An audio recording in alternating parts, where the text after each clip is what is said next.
Hi guys, welcome back to Jessie vlogs. ఈరోజు మనం ఇంట్లోనే చికెన్ లాలీపాప్స్ సింపుల్గా ఎలా చేసుకోవాలో చూసేద్దాం రండి. నేనైతే 2 కప్స్ మైదాకి 1 కప్ కార్న్ఫ్లవర్ తీసుకున్నానండి. మనం తీసుకున్న మైదాకి హాఫ్ అమౌంట్లో కార్న్ఫ్లవర్ తీసుకోవాలి. ఇప్పుడు ఆ బౌల్లో టేస్ట్కి తగ్గ ఉప్పు, కారం ఇంకా మిరియాల పొడి వేసుకోండి. మేము కారం కొంచెం తక్కువే తింటామండి, అందుకే కొంచెంగానే వేసుకున్నాను కారం. మీరు మీ స్పైసీనెస్కి తగ్గట్టు యాడ్ చేసుకోండి. ముందుగానే ఒక 4 to 5 చిల్లీస్ తీసుకొని దాన్ని బాగా గ్రైండ్ చేసి పక్కన పెట్టుకోండి.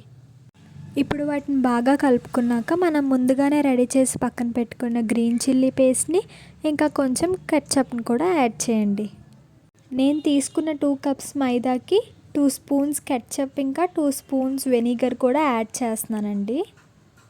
కెచప్, వెనిగర్ ఎందుకంటే ఇవి మనకి పీస్ జ్యూసీగా రావడానికి హెల్ప్ అవుతాయి. అలాగే ఒక చిన్న కప్ అంటే దాదాపుగా ఒక 5 స్పూన్స్ వరకు పెరుగు కూడా యాడ్ చేయండి. ఇవన్నీ నీట్గా పేస్ట్లా అయ్యే వరకు బాగా మిక్స్ చేసుకొని పక్కన పెట్టుకోండి. ఇప్పుడు ఈ పేస్ట్ నేను ముందే మ్యారినేట్ చేసుకొని పెట్టుకున్న చికెన్ పీసెస్లో యాడ్ చేస్తున్నాను. మీరు ముందుగా చికెన్ని బాగా వాష్ చేసుకున్నాక ఆ వాష్ చేసుకున్న పీసెస్లో ఉప్పు, కారం, చికెన్ మసాలా, గరం మసాలా ఇంకా పెరుగు వేసుకొని బాగా కలుపుకొని 1 అవర్ ఫ్రిడ్జ్లో పెట్టుకుంటే అంతేనండి, చికెన్ బాగా మ్యారినేట్ అయిపోతుంది. పీసెస్కి ఒక మంచి కలర్ రావడం కోసం నేను కారం యాడ్ చేసుకున్నానండి. మీరు ఫుడ్ కలర్ ఉంటే ఫుడ్ కలర్ యాడ్ చేసుకోవచ్చు. మనం చికెన్ మ్యారినేట్ చేసుకున్నాక మనం ప్రిపేర్ చేసుకున్న పేస్ట్ ముక్కలకు పట్టించాం కదండి. ఒకవేళ అలా కాదనుకున్నా సరే మనం మ్యారినేట్ చేసినప్పుడు యాడ్ చేసే స్పైసెస్తోనే ఈ పేస్ట్ కూడా యాడ్ చేసి కలుపుకొని మ్యారినేట్ చేసుకోవచ్చు. మన వీలుని బట్టి 2 విధాలుగా కూడా చేసుకోవచ్చండి. ఇప్పుడు ఆ పేస్ట్ అంతా కూడా ముక్కలకి బాగా పట్టేలా కలుపుకొని ఆ పీసెస్ని సపరేట్గా పెట్టుకోండి.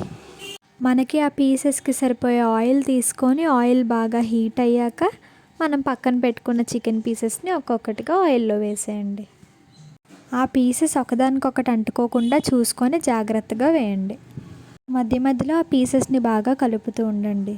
ఒక్కొక్కసారి పీస్ అడుక్కి అంటుకున్నట్టు అనిపిస్తుంది, కొంచెం జాగ్రత్తగా తీస్తే వచ్చేస్తుంది.